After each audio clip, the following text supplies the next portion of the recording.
Hello and welcome. My name's Elaine Powell and I'm the host of the Speakerpreneur Summit. This is where experts share their secrets on speaking, attracting clients, income and impact. And today I'm super excited to interview Igor Beuker. Now, let me read something of his bio, because not only is he an amazing, interesting global trendsetter, but he's been a speaker, a publicist, an entrepreneur for over 25 years, doesn't look old enough. He's delivered over 2,500 talks and speaks at least 200 times globally around the world. He has become a prominent speaker on the international business circuit. And I listen to this title, I love it. This is what an audience deemed him, a misfit on a mission. And you will see that in the interview. And they also describe him as the Burning Man meets TED. I love that. I wish I had a title like that. You know, his area of expertise is trends and marketing and technology, and he's definitely a disruptor. You know, he sees things ahead of time, and he's definitely a radical visionary, and he's worked with large organizations such as Amazon, L'Oreal, Nike, and Unilever, and he's really passionate about the environment, education, and actually making a world that works. So please welcome Igor. Hello, Igor. Hi, Elaine. Pleasure to be here. Hello, everyone. So excited to have you here. So where are you based, Igor? I switch between Amsterdam and the island of Ibiza in Spain because I need a little bit of sunshine every now and then. Yes, I can see you have a wonderful tan. You're actually competing with mine at the moment.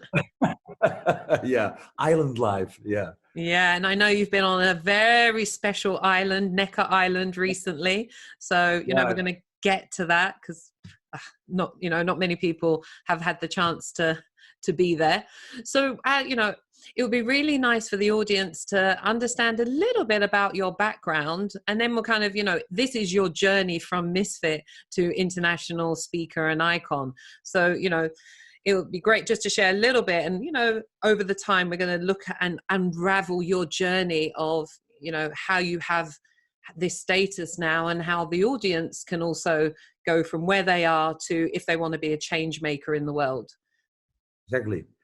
Well, it's a short but important story for the rest of my life. Basically, you don't know when you're young, of course, but I had a tough childhood. And later in life, I discovered that people with a difficult childhood might have more empathy and sympathy for humanity. I didn't know that, of course, when I was younger. That maybe declares the part of activist, humanist, ocean fighter, and maybe humanity warrior. I was kicked out of professional football, soccer, when I was 24. And they had already expelled me from university for not paying attention or not being present at all. Because, well, I was, of course, a young, rebellious kid, tough upbringing, a bit of a street mentality. And I thought, well, who needs education?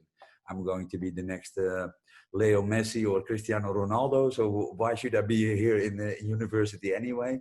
And it turned out differently. So if you're 24 and they pull the carpet underneath you and you fall down flat on your face, it's a tough one because, well, I have to climb up, and they strip my hobby, my passion, my income, even my identity, because I love to play football. And then there you are, ground zero, 24, no education. And what do you do? And the internet basically was something that became a little bit out there, 1994, 1993. I fell in love with the internet, and I knew for sure this is going to be the most disruptive technology that the world has ever seen. So this is something that I'm really going to focus on, learn about. And everybody said, well, Igor, the internet's a hype, and in a few years it will be gone again. And I knew for sure that this was going to disrupt our world as we know it. So I owe basically everything to the internet. And then I started to start falling in love with marketing, and I had no real serious marketing education. So I did basically every course that was available in marketing. From the basics, I went back to school. I studied NIMA A, B, and C. I even became a coach and a trainer of CMOs. So I thought, well, I'm really well prepared now. I have all marketing degrees that are possibly available out there. And then I came into 3 marketing roles in 10 years at big listed companies and as a chief marketing officer. And then I discovered one thing. Wow. Everything that I learned from the P from place, from Kotler to everything else in marketing, it is the basics, but it's old school, outdated. It didn't ever include my education, the whole internet. So I had to unlearn and relearn marketing as I knew it and as I had learned it. And the rest was all self-education and study because, well, with the internet and in the age of information, ignorance is a choice, of course. So yeah. I've learned that self-study and improvement every single day. The only constant is change. And marketing has really changed from being an art to a science too. And I applied a lot of new knowledge and technologies to my marketing course. And I think a lot of people in marketing have the same challenge. We were all schooled for the 20th and not the 21st century. And newsflash, that is a really different ballgame. So what you feel is the difference now in the 21st century? Yeah, well, like most people with a good education, we didn't learn about the fourth industrial revolution. We didn't even learn about the internet in my marketing education. So once you're released as a CMO in the wild, you of course have a very good education, but it's basically traditional marketing and media. And the internet and new exponential technologies are of course taking marketing to a whole new ballgame. It's tech-driven, it is ad-tech, martech. It is new business models. The game completely changed. And I see a lot of people of my age with this strong marketing education struggle tremendously to adapt to the 21st century, where marketing is a complete new ballgame. So for those of people who don't know, tell us, what is the fourth industry? I've been speaking for 10 years about the fourth industrial revolution. As everybody knows, of course, we had the first industrial revolution, 1750 in the UK, where we got steam machines and factories, and everybody shouted, oh, the robots are coming, the factories will all be unemployed. And what happened? We got prosperity or growth and economic prosperity. Then the second industrial revolution happened in beginning of the 1900s in the USA. We invented light and electricity, and that changed the world and business as we knew it. Experts say there is a third industrial revolution, which is the computer era and the internet around 1990. And my prediction is that we are now today in the middle of the fourth industrial revolution. Everybody underestimates the speed, the impact, and the power of it. It is a set of exponential technologies that is shaking up the world as we know it. I predicted 12 years ago, 40% of bankruptcies in retail, where everybody said, well, you're crazy. Now it's at 41%. So that's what I mean with predictions. The fourth industrial revolution is an incredible, powerful force, something that we've never seen in the history of our planet before. So everybody's talking about the wrong things, digital transformation and other things. I predict the impact of Industry 4.0 on each and every industry, which in my opinion, like retail, will be completely disrupted and demolished. And I mean figures like 40% disruption. That will happen in a time box. If autonomous cars come out, the whole mobility industry will be unemployed. And that is up to lawmakers if it will happen or not. I also believe that technology will disrupt the finance, the banking, the retail, the fashion industry. Some industries are already disrupted. So if you have radical foresight and you can predict the future of society, you can also better predict the future of your own business, your government. And we are all failing at that. Big institutions, corporates, we don't see it. And that's why we get disrupted. New players, new entrants, I call them the math men, the people that have a different look at the history and the future of our planet. They don't believe in advertising. They say advertising may win you quarters. Trend-driven innovation will win you decades. And they are taking over whole industries in under a decade time. So Industry 4.0 means exponential technologies, 4, 8, 16, 32, 64. And our linear mindsets, and also in the marketing and speaking community, exponential means a big curve. Linear mindsets is that we still think, oh, Netflix is a hype, YouTube are cat videos. So we're all really underestimating what it is. It's not the internet, it's not digital, it is an industrial revolution. And my prediction is that industry 1, 2, and 3 and the internet all combined are the warming up of this disruptive force, which I call Industry 4.0. I have been working with United Nations, the EU, and World Economic Forum in Davos to write all kind of manifestos about the impact of the fourth industrial revolution. And that is very interesting for people to see and read, because once you see what's happening, you can finally take strategic, informed decisions to be ready and prepared for the future. So if you are a speaker, I think that you should really think about, what do I have to add? Do I add value, and what value do I add? Yeah, it's really important, because we're not waiting for more speakers. We're waiting for speakers who can add value to whatever kind of industry or future of society. So let me ask you, when did you start speaking? When did that part of your journey start in your life? It's going to be very mixed up in my timeline. I helped co-founding the Interactive Advertising Bureau in 1996, 1997. There was not an internet industry, there were no rules, there were no, nobody knew what to do with the internet because it was so new. And I thought with a few people, let's found the IAB and then make sure that we get some guidance and can grow the industry. And this is where I started as the founder and the chairman of the IAB. And that's when I started speaking. Unintendedly, I had to speak sometimes. I didn't like it, I didn't want to, but it was part of that role and job. So, and then somebody came up to me, a very famous speaker in Holland. He's a professional, full-time professional. And he said to me, well, what are you going to do with this speaking, amigo? He said, what do you mean? Because he interviewed me for IAB in a conference, and I didn't feel really like a fish in the water, but okay, you have to do it like politicians and everybody else that is in business or a leader. Communications and public speaking and presenting is, of course, one of the greatest skills that is there. Warren Buffett even says, if you don't apply public speaking as a skill, you're not going to be successful in many professions. So I thought maybe it's time to practice. And he said, public speaking and presenting is important to everyone, even if you want to, especially now in the world of media, of course.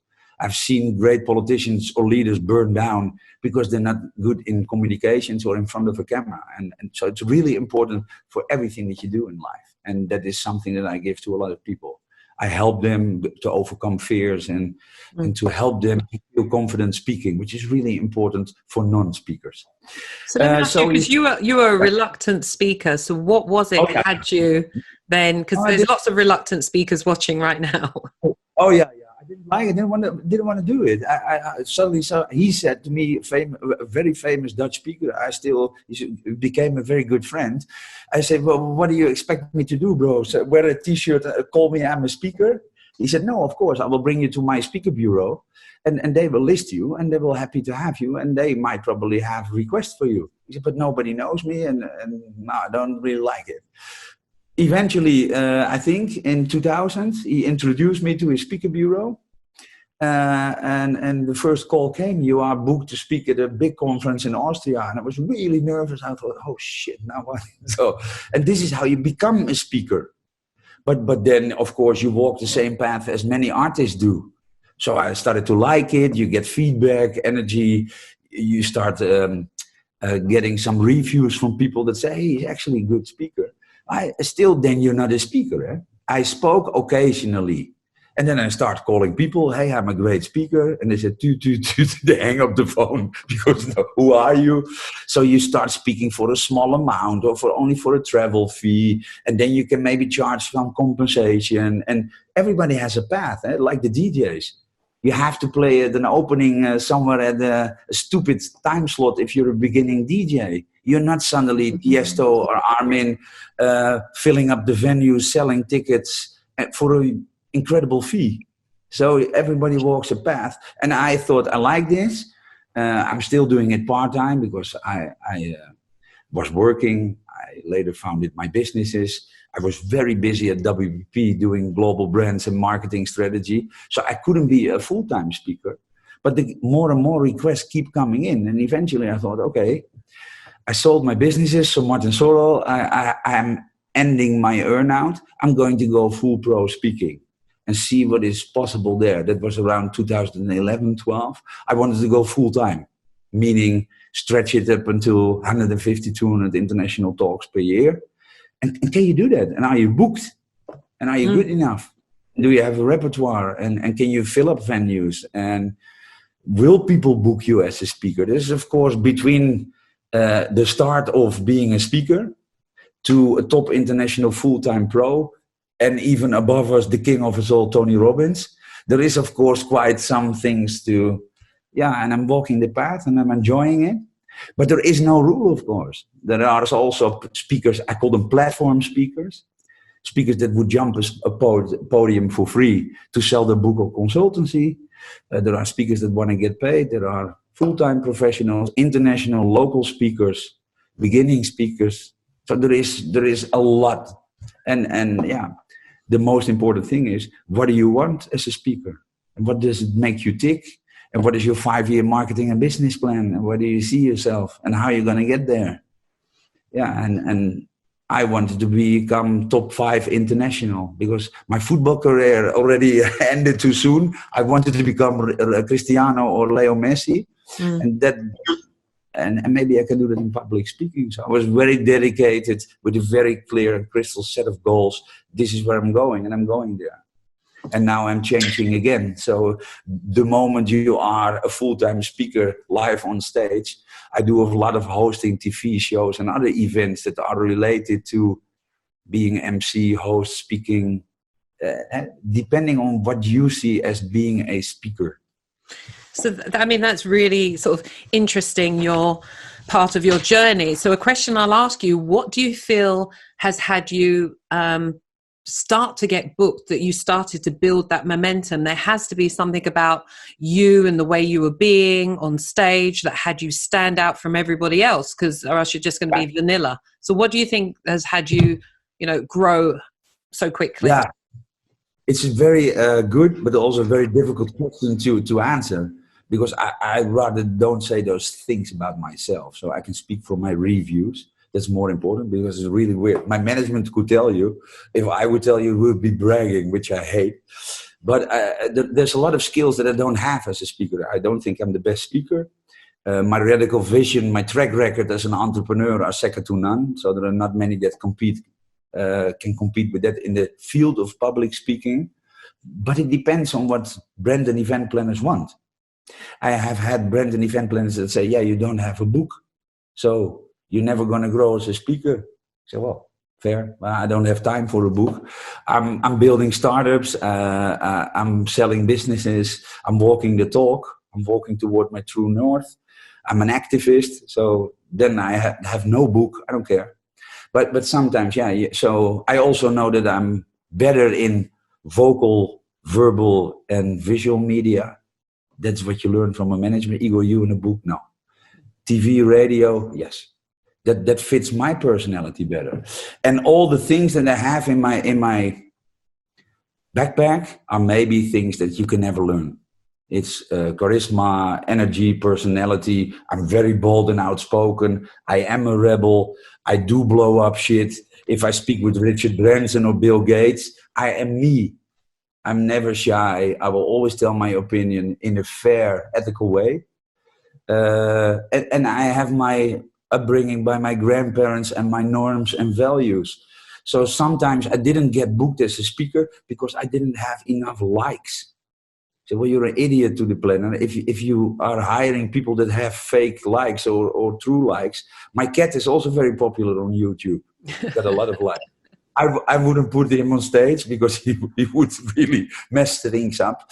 But you have to be strong in your shoes, because this world of social influencers and speaker bureaus that sometimes are only fear hunters and don't give anything about you as an artist or a speaker. So yeah, you have to be tough, and you have to stand for something. And I do that. Yeah, I love that.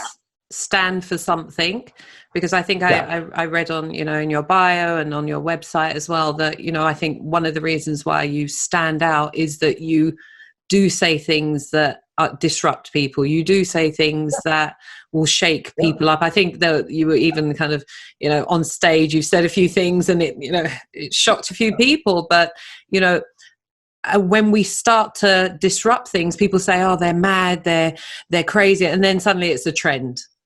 Because you've got to be the one that says it and have that, be courageous to say it ahead of time. And I think you do that really well. Yeah, but I also put my money where my mouth is. If people don't believe me and want likes, buy or hire a speaker with likes. I don't care. I don't need you. And that is my attitude always, because my story is for real, and people don't have to buy it. It's not my brand, it's your brand. And if I say to a CEO, but listen, amigo, you're going to do the press conference when you're bankrupt and have to fire 100,000 people in jobs. You are going to do the press conference, not me, not the other people in the C-suite. I'm not here to sell you my consultancy or my book. I have a vision. I've done this 5 times before. I really know what I'm talking about, but it's up to you. I don't care. I walk. And so there is a really good authenticity and a reason for me to say things, but it also fits my personality. And of course, things backfire. They call me a retail hater. They call me an idiot. I get the most horrible social reviews now and then. I don't care. I have the power to be disliked. And I'm really here to tell a story, not for me. I'm financially independent already for a while. I can sit on an island. So the reason why I am on stage is because I make predictions to help governments, people to really change, adapt or die. And I really see that as innovation is for me a must-have, because I don't want to see the economy or big corporations crumble and fall. We will lose more jobs, the economy will go down, environment will go down. So mindset and culture and DNA is really, really important to me. And if you can speak about that, it makes you very authentic. Then don't book me. I don't care. But that is, of course, something that is... and about predictions, I once spoke to a journalist. Have the golden nugget ready, because this is one of the most important tips I got in my life, also as a speaker. I didn't do that. I didn't track my forecasts. I said something from IAB already in 1996. Print and TV will lose 50% of their business in 10 years if they don't step up the game. And it all happened. And for me, it was natural because I believe in my predictions. Other people didn't. So a journalist once said to me, a very fierce, powerful journalist, he said, I want to interview you. And I said, hell no. I said, why? He said, because your prediction rate is 84%. How do you do it? What is your methodology? Or how do you predict and are so spot on? And I only said to him, I smiled because I felt like a complete, I didn't have those predictions. I didn't keep track of him. I said, can I see the list, amigo? So he showed me the list of the predictions. And then I started to believe in the power of my predictions. Because everybody in hindsight can claim, I said that retail would fall, and I can say that, and I said that, and everybody says it. But of course, if you're also advising World Economic Forum and other big, you might be in the theory or predictions might be spot on, but we don't know. It's the future. And if lawmakers say autonomous driving is never going to happen, my prediction is off. And I do know that it's all about imagination, the future. Yes. Being imaginative is what it's all about. I don't want to be right. I don't have to be right. But imagination sparks inspiration, motivation, action. And I can also say to big brands, this is the risk of inaction. What if you don't move now? What will be your future in 1, 3, or 5 years? And will you still be there? And that is a question that really shocks them. And if you're not a consultant and you don't have to sell consultancy, and this is my real authentic message, yeah, they can do the benefit with it, or say, well, we don't believe it and it's too far out. It's fine. So your advice to speakers who are up and coming, what would that advice be? No, it depends on what you speak about. There are so many topics. I've also heard a lot of things. For me as a speaker, believe in yourself. They've said to me, yeah, but what do you know about retail? What do you know about automotive? Or what do you about banking or healthcare or finance or whatever? Newsflash, what do I know about it? I'm not an expert. That is the biggest benefit that someone can have. Why? In this fourth industrial revolution, it is the new players, the outsiders and the outliers that are taking over entire industries in under 10 years' time. What does that mean? Yeah, disruptive innovations never come from people within the industry. Never. It's always with a fresh look that said, it was never like this before. It should have been like this for 5 years. We will break the status quo. We will be the new business case. And let's go. So it is a big benefit if you are not an industry specialist. But if you start to apply that and feel that as a speaker, I'm not an industry expert, then you might be shy on it. No, use those arguments to tell them what are the USPs for you to be on that stage. This is really, really important. Yeah. My English was not the best. My friends even make jokes out of it. My name is Igor. That's a Russian name. I was named after the composer Igor Stravinsky. If that blows up in your mind, I'm speaking with the international top. The top international speakers, mostly American or English native speakers. I now make a joke. The guy with the funky accent. I don't feel any, I was a bit like, if that crawls all under your skin, you have a huge problem. Don't. Make your weakness your benefit. Funky accent, yes, I am the guy with the radical visions, but hey, listen, it's the outsiders and outliers that don't have a clue that are taking over your industry. So you need to have me on your stage. I represent the outsiders and the outliers. And that is for speakers very important, that you know your unique selling points or unique buying reasons. What do you get and what do you bring and what is the value that you add? Exactly. The value is really important. But I think looking at your journey, there are, I'd say there's 3, key characteristics about you that's had you, eventually, and we're going to get to that, spend time with Richard Branson on Necker Island. Like there's something about who you're being that has you create this. And what do you think that might be? That's a good question. I think about it. I speak with it with my management a lot, which is of course very important because alone is alone. Speaker bureaus mostly see me as a walking fee and they don't have the time to spend time on personal development. But I think it's personality and also my quest for humanity. Being invited by Richard Branson not once but 2 or 3 times is also because I'm a misfit. Oh. And most of the world leaders or people that have really achieved something, whether it's Tony Robbins or whether it's Malala or Mandela or Richard Branson, we're all misfits. We've all been used to fight. Yeah, we've all been used to fight. We have all had our troubles in life. We all have this very driven, powerful mentality. We won't give up. Dislike us, we don't care. We have a greater cause. And I think that they recognized that. And with Richard Branson was really funky because this was the second time I was at an event and he said, you have to come back though soon. And I said, well, I don't live on Necker Island.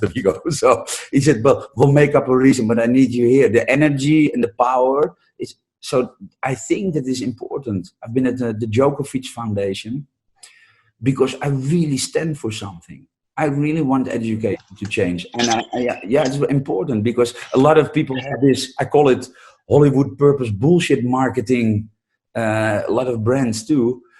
You need to walk the talk. And I put my money where my mouth is. I've invested in 24 social enterprises. I fight for the oceans. I fight for education.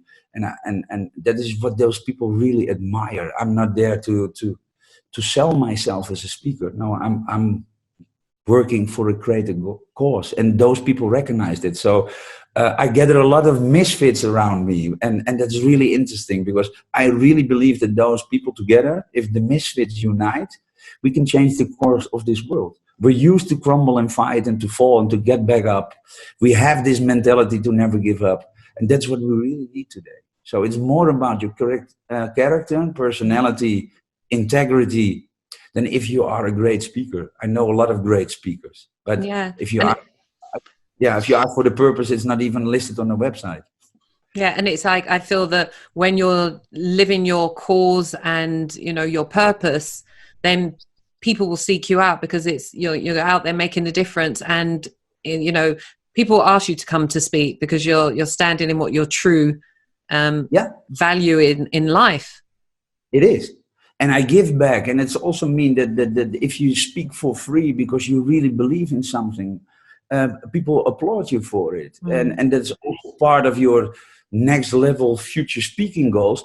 What do you really want? Because I know nowadays a lot of people, everyone wants to become a speaker. But being a speaker is yeah, of course. Tony Robbins is a whole different ball game than a Richard Branson or somebody that is a platform speaker who wants to sell his book or his consultancy. So what is your true north? Really important to have that clear. And I lose speaking gigs because of my passion or my power, or I don't want to be in certain lineups. No, I don't. So what is it? What are you really about? And do you have a long-term plan and strategy? And for me, it's about personal branding is really important. And I don't want to be in lineups where walking advertorials are. I'm just not going, sorry. And if you don't dare to do that, I believe karma has no deadline. And if you want to be rewarded, you got to stand for something. You got to make tough decisions, especially as a speaker. Yeah, it's really important because, stand for something. And I suspect it's because you stand for so much that isn't about you and it's about other people. That, recently Richard Branson invited you to Necker Island. Anything you can share about that, Yeah, of course. It was now the second time. So people started to act a bit weird. Are you going back to Necker again? Yes. I had great conversation with him. I admire Sir Richard Branson as a serial entrepreneur, but more as a philanthropist. People like him have the audacity, the power, and the network to change the world. And they are humble people, and they are people that are not only here for profitability, but those are really people for people, planet, profit. And I would love to share ideas with him. I spoke with him many times about some ideas that I have for the future.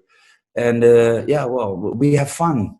We bike ride, we play tennis, and of course he cheats and tricks. So everybody is like frozen. I said, no, amigo, that ball was out.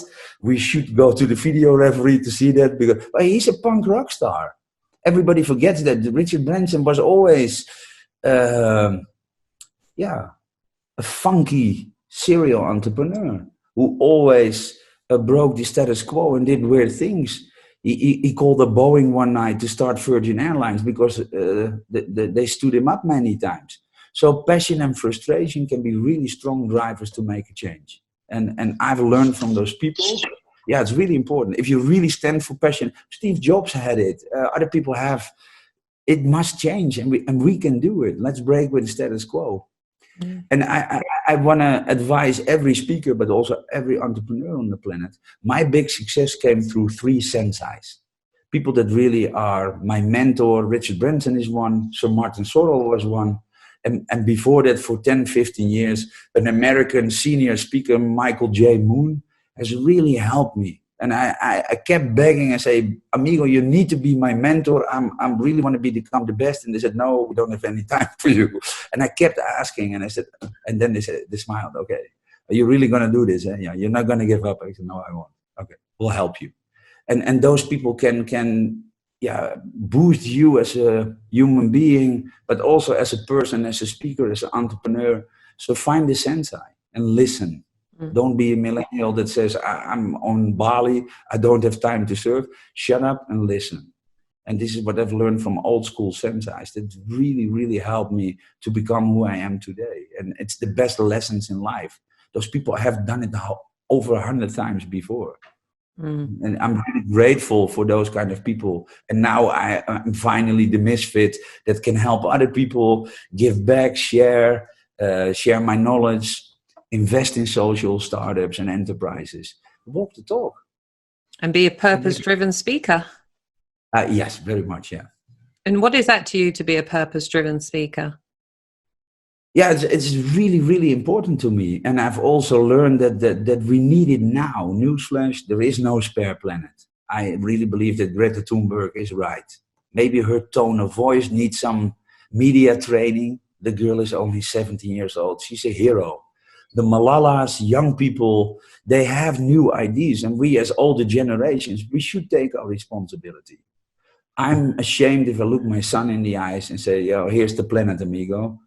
We completely destroyed it. No, we have a responsibility, and we have now the technologies to reverse engineer climate change, to clean up our oceans, and to pass along a cleaner, better world. And I see that as my responsibility. Who should I look in the eyes at the gate if we give our world like this? It's not only about profitability. I believe in a social sustainability index.